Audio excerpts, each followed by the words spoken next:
Hello bookworms, I'm Hannah, and this is part 2 of my Bailey's Women's Prize video series in which I review all 16 of the books that were longlisted for this year's prize. If you missed part 1 of this series, I'll provide a link to that video down below.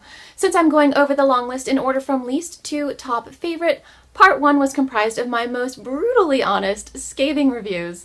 I have a more favorable opinion of the books I'm sharing today, but these are nonetheless 4 books that failed to win me over. Today we're beginning with number 12 on the list, Barkskins by Annie Proulx. This is a literary work of historical fiction that opens with 2 indentured young men, René Selle and Charles Duquet, arriving in New France to work as woodcutters. The book then follows the ancestral lines of both men across 3 centuries while charting the ramifications of unbridled deforestation. This is such an ambitious book that I really struggled to review it. At 713 pages, it ranks among the longest books from this year's long list.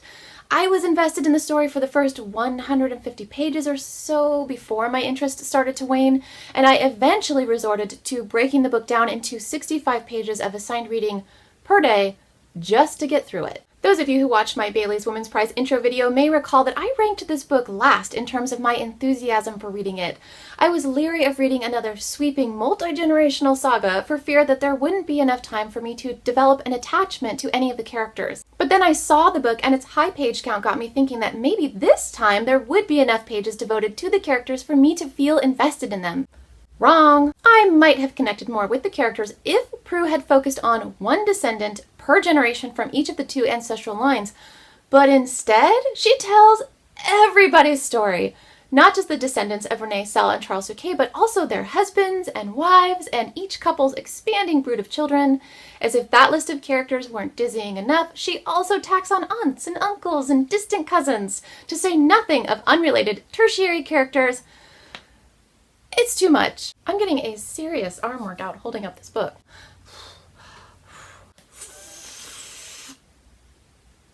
One! Just kidding. The whole time I was reading, I kept thinking that the inclusion of 2 family trees would have been enormously helpful, and it turns out there were family trees at the back of the book, which I discovered after I finished reading it. Despite my frustrations, Barkskins is not without merit. To begin with, the forest is an expansive central figure that Proulx brings to life with stylish prose. This is especially true early in the book, before these ancient forests are ravaged by loggers. I could easily imagine myself standing in these dense and aromatic forests surrounded by towering trees whose tangled branches blot out the sun. The book gives an arresting and informative account of 3 centuries of deforestation. We get a clear picture of what types of misguided thinking characters rely on to justify the destruction of millions of acres of forest land, such as the idea that the forest is an endless entity with an infinite supply of resources. Having been able to envision myself in these forests made their destruction all the more painful. This book may be fiction, but it's rooted in truth. Over the course of the book, we see these lush forests transform into acres of land that have been razed, burned, and throttled beneath subsequent mudslides, just like they have in the real world. We also get a raw portrayal of how native populations were unjustly treated during this time of land cultivation, where greed and ignorance manifested in inhuman and irreversible ways. Bottom line, an exhausting list of characters convolutes this impressive saga of our diminishing forests. Next on the list is number 11, Do Not Say We Have Nothing by Madeleine Tien. This is another literary work of historical fiction that also happens to be a multi-generational saga. It follows 2 successive generations and explores how China's political campaigns during Mao's Cultural Revolution had ramifications that lasted for generations. This was another book that I really struggled to rate and review. It's also another instance where I picked the book up after the announcement that it won a spot on this year's shortlist, but unlike The Dark Circle by Linda Grant, I can understand why this book made it to the shortlist, even though it wasn't a personal favorite of mine. The book's historical context makes it a valuable read. Tien boldly ignores any political expectations that a country's history be portrayed in a flattering light. She gives an educational account of Chinese history that spans from the conclusion of the Chinese Civil War in 1949 to the present day, highlighting how Mao Zedong's political policies resulted in millions of people either losing their lives or their livelihood because of brutal political oppression. Another shining component of this book is Tien's reverent depiction of music. Some of the characters are gifted composers and musicians, so there's an abundance of cadent descriptions of characters either playing, writing, or listening to music. It gives the narrative a symphonic quality that makes the book more lyrical and expressive. I really enjoyed the rhapsodic musical descriptions. However, the primary music discussed is classical music, which I like but don't know much about, so all of the mention of arias and fugues and sonatas was lost on me. That musical disconnect was not a point of contention for me. My real issue with this book was my lack of affinity for the characters. There's a relatively manageable list of characters and a family tree at the beginning of the book, but two obstacles made it difficult to keep track of everybody. One, some of the characters have multiple names, and two, the timeline leaps forward and backward without preamble. I'm sure it's obvious by now that I need to feel a connection with characters in order to fully enjoy a book. These epic, multi-generational sagas rarely leave enough room to do a character justice. Even at 450 pages, there wasn't enough time spent with one character in this book for me to genuinely care about him or her. Since I wasn't invested in the characters, the apex of this book, which falls on a historically tragic incident, garnered no emotional reaction from me whatsoever. It was apparent to me early on that it would be difficult to connect with these characters, and I probably would have abandoned this book had I not publicly committed to reading and reviewing it.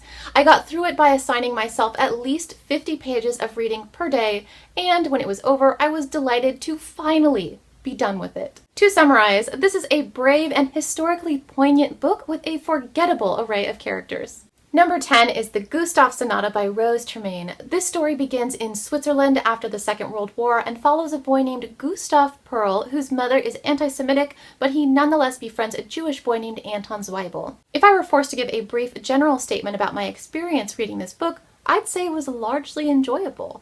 To more closely examine what works and doesn't work, it's helpful to break the book down into thirds. The first 2/3 of this book are really engaging and had me convinced that I'd be moving this book closer to the top of the list. The opening third introduces young Gustav. He's a kind boy, despite having a deceased father and a short-tempered, irritable mother who's struggling to make ends meet. Gustav's loyalty to his mother and his naive view of the world make him a protagonist who's impossible not to like. He's an innocent, adorable little boy, and I think the development of his friendship with Anton Zweibel is particularly sweet. The second third of the book shifts back in time to examine the relationship between Gustav's mother and father, chronicling how they met and became parents. Their story is fraught with emotion, and numerous ethical questions arise that challenge readers to examine how they would react if they were placed in the same difficult situations that Gustav's parents must navigate during the war. Not only does this portion work to make Gustav's mother Emily a more rounded character, it unveils how she arrived at her discriminatory opinions of Jewish people. Anyone could easily argue that her anger is misplaced, but the fact remains that we better understand her, even if we don't agree with her way of thinking. So far, so good. We have a sturdy foundation, interesting characters, and a compelling story, but then we get to the final third of the book where the plot seems to go right off the rails. Everything feels disjointed and manic. We suddenly leap over an entire lifetime to explore Gustav's relationships with various characters while he's in his 60s. He also navigates being an entrepreneur, and he goes on a random trip and participates in a bizarre liaison of sorts. He spends some time in life reflection and arrives at a few startling conclusions. The moment finally comes when everything is theoretically tied together, but it arrives with a fizzle. In short, this overhyped book starts strong but reaches a lackluster, somber conclusion. The last book for today is number 9, The Mare by Mare Gaitskell. This is a contemporary women's novel about an 11-year-old Dominican girl who bonds with an abused horse called Fugly Girl while spending time with a host family in upstate New York. There's a lot to like about this book. Right out the gate, the premise is appealing. An impoverished girl from the inner city spending time with a wealthy, childless couple is the perfect setup for complex drama, and in that sense, the book does not disappoint. We see different classes and races clashing and finding common ground. It's a coming-of-age story that explores abuse, white guilt, and racial piety. More importantly, those topics are explored through flawed, emotionally charged characters with distinctive narrative voices that make them feel real and relatable. I occasionally took issue with Velvet's voice because, as an 11-year-old girl, she talks like a foul-mouthed old man. But that doesn't change the fact that her voice is unlike any 11-year-old I've encountered in a book. Man, this is another book that's giving me a serious arm workout. The character who really absorbed my attention was Ginger. She's the woman Velvet stays with during her time in New York. Ginger is a recovering alcoholic with a history of lousy relationships and a failed career as an artist. She continually projects her needs onto Velvet, so I was constantly questioning the motives behind her prolonged interest in this little girl.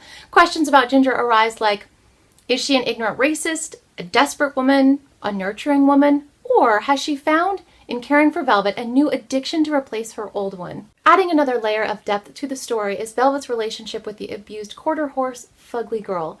This is an animal that's been so poorly treated in the past that she bears physical scars. The horse takes a special liking to Velvet, and the feeling is mutual because these two have something in common.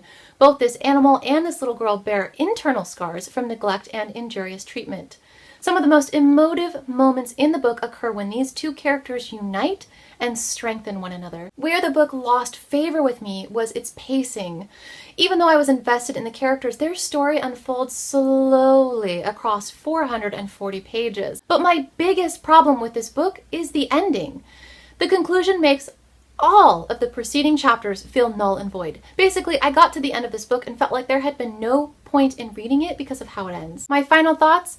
Distinguished voices and dynamic characters are the saving grace in this multifaceted but sluggish book. That concludes part 2 of my Bailey's Women's Prize video series. If you've read any of today's books, I want to know what you thought of them in the comments below. The tides will turn in my next video as I begin discussing what I think are the best books from this year's long list, beginning with 4 books that are drastically different from one another. Thanks, everybody!